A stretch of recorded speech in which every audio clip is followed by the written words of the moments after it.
ก็มาเที่ยวประตูเดี๋ยวได้เราดูแผนที่น้องเดี๋ยวอยู่ตรงใหญ่ของพยัญมีเวลาหน่อยอยู่กินเที่ยวลูกคนเราดูเที่ยวนี่ครับให้รับนะในน้ำขับไปบ่ย่างไปย่างไปโลด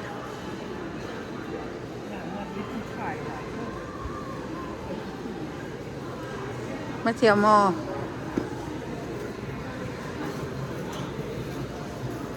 คนหลายหลาย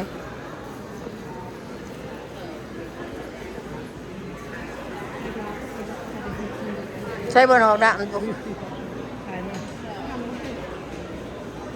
ไปห้องน้ำก่อน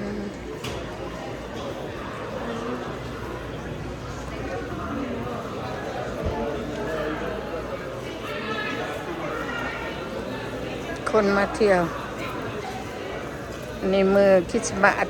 ทิศหนาเขามาซื้อของขวัญในหาร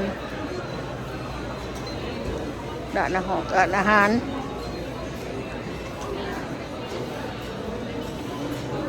นี่ร้านอาหารพากันมากินแต่บางหนึ่งนี่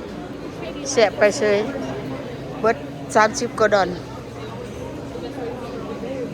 นี่ร้านอาหารเขาขาย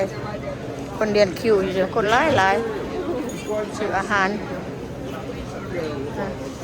นี่อาหารนี่เป็นตีโน้ตที่เก็บไว้